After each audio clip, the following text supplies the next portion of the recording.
Madam గారికి నా హృదయపూర్వకం వందనాలండి. మరి నిజంగా ఈ స్థానంలో ఉన్నవారు ఈ స్థానంలోకి వచ్చారంటే మనందరూ నిజంగా ఆమెకి హ్యాండ్సప్ చెప్పాలి మొదటగాని. నిజంగా గ్రామంలోకి రావడం ఒక పద్ధతి అయితే పని దగ్గరికి పని వాళ్ళ మధ్యలోకి రావడం నా హార్ట్ఫుల్ వెల్కమ్ మేడం. నిజంగా ధన్యవాదాలు. నిజంగా మరి వైఎస్ రాజశేఖర రెడ్డికి నాకు అంత అనుభవం నాకు తెలియదు, కానీ నాకు తెలియని వయసులో ఆయన గారు మరి చనిపోవడం జరిగింది. అయితే పరిశుద్ధ గ్రంథంలో ఆయన ఒక మాట అంటుంది, మత్తయి సువార్తలో 10లో, అంటే ఇది చెప్పొచ్చో చెప్పకూడదో సోషల్ మీడియా నాకు తెలియదు, కానీ ఫ్రీ ఫ్రీ ఫ్రీ అని 3 దిక్కలు రాసి ఉంటుంది అనమాట. దానికి అర్థం ఏంటంటే మత్తయి 10:8 అధ్యాయం అంటే 108 ప్రజలకి ఇది ఉచితం, అలాగా బడులు ఉచితం. అలాగా ఆయన దేవుళ్ళో నడిచాడు కాబట్టి, అంటే దేవుడి పరంగా నేను చెప్పకూడదు, బట్ ఆయన అంతలాగా అందరికీ ప్రజలకి నిజంగా మనలాంటి కూలి వాళ్ళకి అన్నిటికీ ఫ్రీగా ఉండడం, హాస్పిటల్ స్కూళ్ళు ఈ పని కనిపించిన అతను కూడా అతనే నాకు తెలుసు. నాకు తెలియలేని వయసులో మా నాన్నగారు వెళ్ళారు. నాన్నగారికి అప్పుడు కొంచెం యాక్సిడెంట్ అయ్యి చేయికి ఇబ్బంది అయ్యింది. మేము తినలేని పరిస్థితి. అప్పుడు ఫస్ట్లో బియ్యం ఇచ్చేవారంట, మరి నాకు తెలీదు, అమ్మ చెప్పి ఉండేది.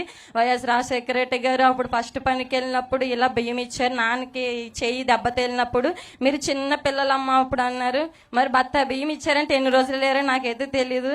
నిజంగా అందుని బట్టి ఆయన గారికి, ఆమె కోసం పోరాడుతున్న అమ్మగారికి నా హృదయపూర్వక వందనాలు. నిజంగానే మరి మాకైతే ఊరి సమస్యలు ఈ ఉపాధి పనికి వచ్చి అయితే మరి ఇంతవరకు అసలు ఫొటోస్ అనే స్కామే ఉండేది కాదు. మరి నేను వచ్చిన ఫస్ట్లో అయితే తర్వాత ఒక 10 మంది గ్రూప్ తీసేవారు. అది ఓకే, ఎవరైనా దూరంగా ఉంటే ముసలి వాళ్ళు రాలేని వాళ్ళు కొంచెం మేము వాళ్ళ తరపున నుంచొని ఆ ఫోటోకి స్వీకరించే వాళ్ళమి.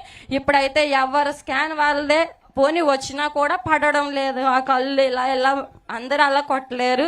మరి ఈరోజు వచ్చేటప్పుడు ఒక ఆవిడ పడిపోయింది. మరి ఆవిడ పరిస్థితి ఏంటి, భర్త లేడు, బిడ్డడేమోని అనమాట. మరి ఇలా ఉన్నప్పుడు మరి మన చాలా ఇబ్బంది అండి. ఇప్పుడు మా పిల్లలు స్కూల్ వాళ్ళకి జల్లేసి క్యారేజీలు పెట్టి రావాలి, 5 గంటలకి 5:30కి రావాల్సి వస్తుంది. 1 నిమిషం లేట్ అయినా ఇక్కడ ఫోటో పోద్దని బాధ. ఫోటో పోతే పని ఉండదు. మరి ఈ పని లేకపోతే కుటుంబం నడుపుకొని ఈ కాలంలో ఈ ఆర్థిక సమస్యల విషయంలో భర్త కూడా తెచ్చి కుటుంబం పోషించబడదు అసాధ్యం ఈ నిత్యావసరతలను బట్టి. అందుకని ఆడ మగ కష్టపడితేనే కుటుంబాన్ని మనం కొనసాగించుకోగలం, బిడ్డలను చదివించుకోగలం. కాబట్టి ఈ పని అంది ఇలాగా ఈ స్కామ్ అనేది అస్సలు ఉండకూడదని నేను కోరుకుంటున్నానండి. ఇక్కడ ఇది చాలా ఇబ్బందిగా ఉంటుంది. మరి ఈ స్కామ్ తప్పించాలని, ఈ పని ముందుకు కొనసాగించాలని, ఇది ఎంత మాత్రం ఆపివేయడానికి వీలేదు. ఎంతో మంది ప్రజలు పేదవాళ్ళు దీని మీద ఆధారపడి బ్రతుకుతున్నారు కనుక దీనికి పేమెంట్ ఎంతైతే వస్తుందో అంత ఫుల్ పేమెంట్ ప్రజలందరికీ వచ్చేలాగా మేడం మరి సహకరించాలి మా పట్ల విజయంగా.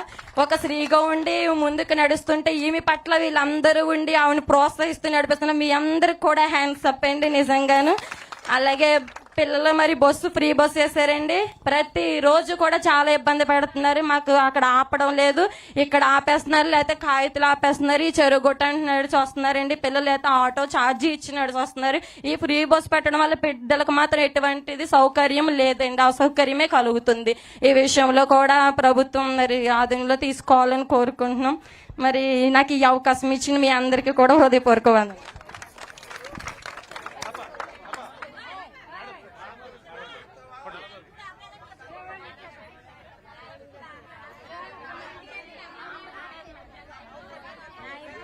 మేడం ఫ్రీ బస్సు పెట్టారు కదండి మేడం, అంతవరకు కూడా స్కాలర్షిప్ తీసుకున్నామండి. ఇప్పుడు కూడా అలాగే స్త్రీలకి ఫ్రీయే కాబట్టి అయినప్పటికీ మీ ఊర్లో మేము ఆపము అని చెప్పేసి ఖచ్చితంగా చెప్పేసి పిల్లలందరినీ 20 మంది పిల్లలు ఉంటారండి మా గ్రామంలో, ఇంకా పైబడే ఉంటారు, వాళ్ళందరినీ కూడా అక్కడ ఆపేస్తున్నారండి, నడిచి వస్తున్నారండి, లేకపోతే ఆటోకి ఛార్జీలు ఇచ్చుకొని వస్తున్నారు మేడం. ఇది అంటే ఆడవాళ్ళకి ఫ్రీ ఇవ్వాలి కాబట్టి అసలు ఫ్రీ ఇవ్వద్దనే ఉద్దేశంతో బస్సే ఆపట్లేదు మేడం. ఇప్పుడు ఫ్రీ బస్సు ఉద్యోగాలు చేసే వాళ్ళకే కానీ మాలా కూలి పని చేసే వాళ్ళు మేము రోజు వెళ్ళలేం కదండి, ఎప్పుడైనా వెళ్ళినా కూడా మాకు కూడా ఆపట్లేదండి. అదండి ఫ్రీ బస్సు రాకముందు బస్సు ఆగేది, పిల్లలు పోయేవాళ్ళు. ఫ్రీ బస్సు వచ్చిన తర్వాత ఆపట్లేదు.